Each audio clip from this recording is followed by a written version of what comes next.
아마 이순신 장군이 아니었으면은 저희는 아마 이름이 이 이름이 아닐 거예요. 네, 이 자리에 뭐 사카모토라든지 나카무라라든지 또는 지금 표현도 한국말이 아닐 가능성도 있어요. 진짜로. 안녕하세요, 보라보라입니다. 안녕하세요, 정기론입니다. 네, 오늘은요 돈의 거짓말이라는 책을 쓰신 정기론 연구원님을 모셨는데요. 현재 지금 애널리스트로 활동 중이시라고 합니다. 이 책은 어떤 분들이 보시면 좋은 책인지와 지금 하시는 일 간단히 소개 한번 부탁드릴게요. 간단하게 제 소개 먼저 드리면은 저는 미래에셋 증권에서 리서치 센터에 애널리스트로 근무를 하고 있습니다. 담당하고 있는 분석하는 산업은 금융산업, 그다음에 핀텍 이런 산업들을 보고 있고요. 네. 나름 이 업계에 좀 시니어입니다. 예, 한 15년 차 정도 되는 애널리스트입니다. 예, 근데 오늘은 제가 사실 애널리스트로 나온 건 아니에요. 애널리스트 보면 사람들이 다 보통 이제 뭐 사야 돼요? 예, 종목 집어주세요. 종목 찍어주세요 하는 게 대부분인데 오늘은 그런 얘기는 제가 좀 드리기 어려울 것 같고요. 네. 그거보다는 사실 그거보다 좀 더 좀 삶에 도움이 되는 이런 내용들을 얘기를 하고 싶어요. 그래서 네. 일단 책에 대해서 간단하게 말씀을 드리면은 돈의 거짓말 상당히 좀 직설적이죠. 돈은 누구나 지향을 합니다. 지향을 하고 없으면 안 되고 그런데 이 고귀하고 고귀한 돈이 이 거짓말이라는 이 부정적인 의미를 담고 있는 상당히 이제 대치되는 의미를 담고 있는데요. 네. 예, 어떤 거든지 사실 모자라면 문제가 되고 과하면 문제가 되듯이 이 돈에 있어서도 어떤 과하게 욕심을 부리거나 그러면 문제가 생길 수밖에 없습니다. 그런데 다시 말씀드리면 돈은 없어서는 안 되는 존재죠. 그래서 이 돈을 제가 15년 동안 금융산업을 분석을 하고 애널리스트로서 특히 여러 금융상품도 봤는데 돈을 어떻게 볼 것인가 이거를 한번 재정립하는 시간을 가졌으면 좋겠어요. 좀 서두가 좀 진부하다고 느끼실 수 있는데 일단 이 책 왜 썼어요? 라고 이제 물어보는 후배들이 많아요. 근데 이 책을 왜 썼냐면 그 후배들에게 좀 경각심을 주기 위해서 썼습니다. 제가 딱 1년 전에 광화문 그 교보문고에 갔을 때 너무나 놀랐어요. 그때 이제 코로나 사태가 시작이 되고 한 8개월이 지난 시점이었는데 미국에서 막 유동성도 막 풀어대고 우리나라도 그렇죠. 그리고 20년 걸려도 안 나온다는 백신이 사실 6달 만에 나왔습니다. 그쵸. 예, 그러면서 주식시장이 막 활기를 띠고 여기저기서 이제 테슬라로 돈을 벌었네, 네이버로 얼마를 벌었네, 맞아요. 이런 얘기들이 많았는데 책에도 보니까 처음부터 돈 버는 책이 있더라고요. 와, 진짜 근 몇 년 동안 장난 아니었죠. 네, 투자 관련 책들이 교보문고에 들어가면은 제일 앞단에 평대에 딱 이렇게 신간들이 있는데 다 이런 제목들을 가지고 있습니다. 나는 뭐뭐해서 부자 됐다. 맞아요. 네, 꼬마 빌딩 투자해서 은퇴하기. 네, 이것만 알면 월 얼마 벌 수 있다. 이런 책들이에요. 마치 어떤 광고 문구들. 그렇죠. 근데 저는 이렇게 많은 책들이 있다라는 거에 놀랬고 두 번째는 이 책들 중에서 잃지 않는 법에 대한 책이 없더라고요. 그러니까 어떻게 버는 것만 있지. 그렇죠. 근데 작년에 딱 그 시점에 우리나라의 어떤 이제 자본시장 연구원이라는 데서 리포트가 나왔는데 그 내용에는 이렇습니다. 작년에 그렇게 주식시장이 좋고 돈 번 사람이 많다라고 하는데 실제로 주식시장에 새로 들어온 사람들 중에서 돈을 잃은 사람이 마이너스 손실이 난 사람이 3분의 2라는 거예요. 예. 그러면은 버는 사람보다 잃는 사람이 더 많은 거네요? 그렇죠. 그러니까 그 책을 쓴 사람들은 다 자기의 성공 경험담들을 썼는데 결과에다 과정을 제가 볼 때 입혀놓은 거더라고요. 네. 그럴 수 있겠다. 예. 살아남지 못한 사람들은 책을 안 썼겠죠. 네. 예. 근데 진짜 그런 책들만 이렇게 보고 있으면 본물처럼 쏟아지잖아요. 그렇죠. 나만 지금 도태되고 있고 모두가 다 저걸로 돈을 벌고 있어. 이런 생각이 들더라고요. 조급함도 느껴지고. 그래서 저는 잃지 않는 게 더 중요한데 왜 돈 버는 것만 있느냐 이게 좀 의심스러웠어요. 2차 대전 때 독일군 지역에 폭격을 하러 갔던 미군 폭격기들이 생환율이 너무 낮은 거예요. 그래서 생환한 폭격기들을 가지고 수학자들을, 과학자들을 다 모아놓고 이 생환율을 높이기 위해서 어떤 부분을 보강을 해야 될 것인지를 살펴봤어요. 그랬더니 생환한 폭격기들이 전부 꼬리 쪽에 대공포를 맞은 거예요. 구멍이 숭숭숭숭 나 있는 거예요. 이걸 보고 모든 과학자들이 이 설계자들이 꼬리 쪽에 이 보강을 해야 되겠구나. 철갑을 보강을 해서 그러면 생환율이 높아지겠구나 했는데 유일하게 어떤 수학자 한 명이 그게 아니라 돌아오지 않은 폭격기들은 다 엔진에 맞았거나 네. 앞쪽을 맞은 거다. 오히려 꼬리를 맞았기 그런 거죠. 때문에. 그러니까 그래서 이 폭격기의 엔진과 앞부분에 철갑을 갖다 대고 하면서부터 생환율이 확 올라갔어요. 그러니까 우리가 보고 있는 거는 살아남은 사람들의 현재 상황을 보고 있는 거예요. 투자에 성공한 사람들의. 네. 근데 실제로 돌아오지 못한, 생환하지 못한 폭격기들은 결국 잃은 사람들인데 잃지 않는 법에 대해서 우리가 알고 공부를 해야 된다는 거죠. 네. 이게 더 훨씬 중요한 그렇죠. 정보일 수 있겠는데요. 네. 듣고 보니까 그렇습니다. 진짜 여기 책에도 이렇게 나와 있잖아요. 무엇이 당신의 돈을 훔쳐가는가. 네. 그런 돈의 거짓말에 대해서 그렇죠. 다루는 책이라고 생각하면 될까요? 네, 맞습니다.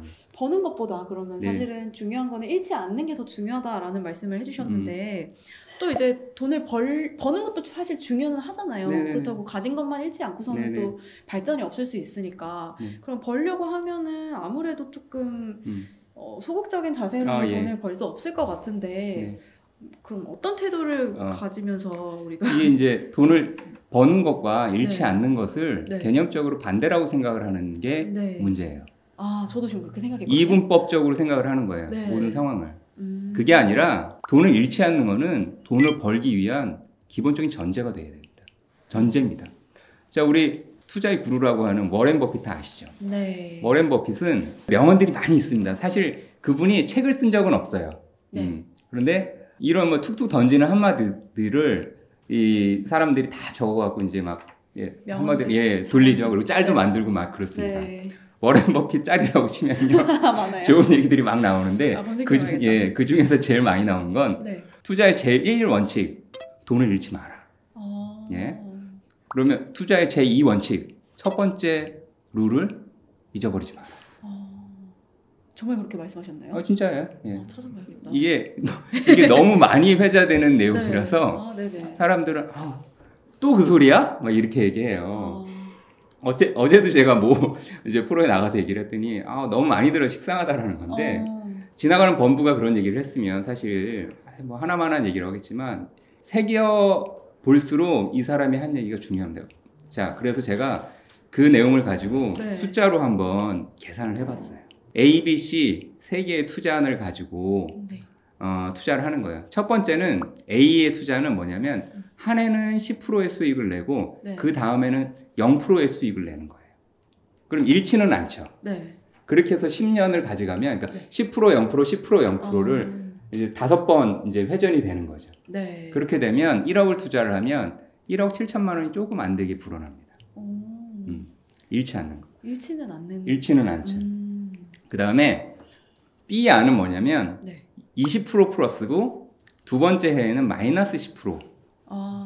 한 번 잃는 거죠. 고위험에 고수익이 따른다. 뭐 이런. 근데 이거는 중간 정도예요. 한 번 더 있어요. 네네. 이렇게 하면은 그래도 10년 후가 되면 좀 불어나요. 뭐 1억 3천인가 4천이 좀 이 정도 돼요. 근데 A안보단 못하죠. 자, 가장 중요한 C안. 40% 수익을 첫 해에 내는 거예요. 너무 좋은데요? 너무 좋죠. 쫄깃하는데요? 생각만 해도 막 짜릿한데 두 번째 마이너스 30%예요. 왠지 그래도 해볼만 하겠다는 생각이 들죠. 이걸 반복하면 어떻게 되냐? 10년 후에 원금이 깨져요. 정말요? 9,300만 원인가 정도밖에 안 돼요. 결국은 1번이 가장 그렇죠. 높은 수익률을 가져갈 수 그러니까 있다. 보통 이러면 C안은 40% 수익을 내고 나면은 일단 플렉스를 합니다. 올인할 것 같아요, 저 같아도. 일부 이제 수익을 가지고 플렉스를 해요. 뭐도 사고 나 좀 벌었다 이러면서. 또 벌었다. 그리고 자신감 막 뿜뿜이죠.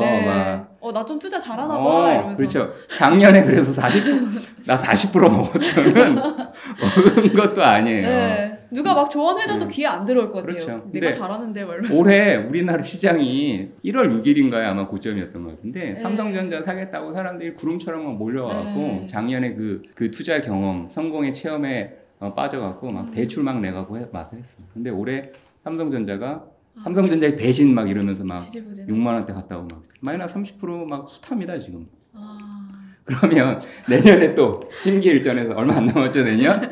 내년에 또 40%또 벌어요. 그럼 또 야 역시 배신하지 작년에 이 실패를 내가 또 보완하고 나 역시 투자의 신이야. 네. 이렇게 이제 착각하는 거지. 근데 그게 아니에요. 아, 자 이게 제가 말씀드린 거가 A안이 결과적으로 제일 좋을 수밖에 없고요. 이걸 이제 쉽게 풀어서 말씀을 드리면은 사실 투자라는 게 투자라는 거는 저는 이제 그 권투 경기하고 비슷하다고 생각을 합니다. 복싱? 복싱. 네. 복싱은 12라운드까지 끌고 가야 되는데 네. C안에 투자하는 사람들은 어떤 사람들이냐면 대부분의 사람들인데 1라운드 땡 치면은 막 달려나가요. 그래서 막 이렇게 네. 전속력을. 예, 자기의 모든 기술들을 1라운드에 너 일로 와. 너 1라운드에 너 30초 안에 KO 시킬 거야 하면서 네. 막 달려드는 거예요. 네. 이러면 근데 문제는 상대도 선수예요. 상대도 선수죠. 예. 근데 상대가 타이슨이면 어떻게 할까요? 맷집이 너무 좋아. 그래서 네. 이게 12라운드까지 1라운드는 용케 넘어갔을지 모르겠지만 네. 12라운드까지 가려면 중요한 건 뭐냐면요. 경기 운영입니다. 체력을 잘 보존하고 있다가 네. 상대방이 실수하는 거를 끄집어내야 돼요. 상대가 있는 게임이기 때문에. 이거를 보통 우리가 뭐라고 하냐면 인파이터라고 합니다. 네네. 예, 복싱 선수 중에서. 그러니까 안으로 밀고 들어가서 온 힘을 다해서 이제 끝내려고 하는 거죠. 인파이터가 있고요. 네. 자, 아웃파이터는 뭐냐면은 네. 인파이터가 있으면 아웃파이터가 있겠죠. 아웃파이터는 1라운드 땡 치면은 계속 이제 도는 거예요. 이 경쟁을 뱅뱅 돌면서 이 상대의 네. 어떤 전력을 분석하고 상대의 움직임이나 이런 것들을 미리 이제 봤겠죠. 비디오나 이런 걸로 봤겠지만 그런 식으로 상대를 탐색을 하고 네. 상대가 실수를 유도하도록 다음 라운드, 3라운드, 4라운드 가면서 네. 그렇게 체력을 지키면서 실수를 유도하는 거죠. 그러니까 잽을 계속 날리는 거죠. 그러면서 조금 소극적인. 소극적이죠. 근데 자, 투자는요. 네. 소극적이에요. 왜냐하면 실패하면 안 되니까. 실패하면 안 돼요. 옛날 기생충 영화 보면 대왕 카스테라 했다가 네. 망하는 그런 네. 이제 사례들이 나오잖아요. 네네네, 그렇죠. 그러면 우리의 삶이 상당히 많이 나빠집니다. 실패를 해서 안 돼요. 당연히 성공을 해야겠지만 성공만 할 수는 없다는 거죠. 그래서 잃지 않는 거라는 것 자체가 네. 제가 볼 때는 버는 거하고 사실 같은 의미예요. 아까 이제 실례로 1, 2, 3번 이렇게 계산을 해주셔가지고 네. 좀 더 와닿지 않나 네. 이런 생각이 드는데요. 네. 아까도 말씀해주셨지만 이제 한번 벌어본 경험이 있는 분들은 이제 요즘은 뭐 대출이 나오는 것도 능력이다 이런 얘기도 있을 정도로 레버리지 네. 효과를 누리기 네. 위해서 대출을 끌어들이고 B2라고 하잖아요. 네. 또 그렇게 하시는 분들도 정말 많은데 이거 괜찮은 걸까요? 이렇게 아. 하시는 분들? 그러니까 레버리지 자체는 네. 우리가 이제 의미를 너무 단순하게 보는 것 같아요. 레버리지는요 네. 한마디로 지렛대잖아요. 그쵸. 돈을 남의 돈 끌어다가 쓰는 게 레버리지의 의미일 수도 있지만 네. 작은 힘을 들여서 큰 결과를 나오게 하는 게 레버리지예요. 그죠? 네. 근데 이 사람들은 통상적으로 빚내서 투자하고 연끌한다고 생각을 하는데 네. 예, 이 빚내서 투자하는 것도 사실 필요할 때가 있습니다. 언제 필요하냐면은 네. 정말로 모든 가격들이 어떤 외부의 충격에 의해서 많이 낮아진 상황에서는 이 레버리지가 절대적으로 영향을 발휘할 수 있어요. 그런데 통상적인 상황에서 레버리지를 네. 쓰게 되면은 어떤 문제가 생기냐면 네. 시장은 항상 사이클이 있습니다. 좋을 수도 있고 나쁠 수도 있고 그런데 네. 법경에 보면 이런 말이 있잖아요. 회자정리, 거자필반. 네. 그래서 집 나간 사람들은 언젠간 다시 돌아온다. 네네네. 그러니까 강아지를 데리고 산책을 나가보면요. 강아지가 일자로 가는 강아지는 없어요. 그쵸. 그렇죠? 막 돌아다니는데 네. 결국은 주인 곁을 크게 벗어나지는 않습니다. 이게 결국 변동성이라는 거예요. 이쪽으로도 가고 이쪽으로도 가고 이 폭이 근데 네. 우리 집에도 강아지가 있는데요. 네네. 예, 큰 리트리버가 있어요. 우와. 예, 근데 얘는 한 번 가면 제가 이렇게 끌려가요.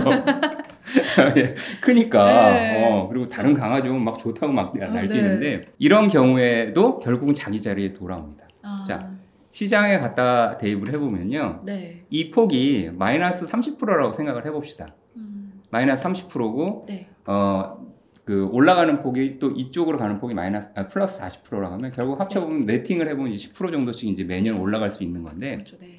일상적인 상황에서 그 레버리지를 썼는데 네. 마이너스 30%가 되면 어떻게 되냐면요. 네. 그 돈을 갚아야 되는 시점이 오잖아요. 네. 뭐 1년 주기로 이제 갱신이 그렇죠. 되는 대출이라고 하면은 네. 근데 그 시점에 마이너스 30%가 가 있으면은 어떻게 합니까? 감당이 안 되겠는데요. 예. 갚아야 되는데 그럼 어떻게 해요? 또- 팔죠. 그렇죠. 팔아야 돼요.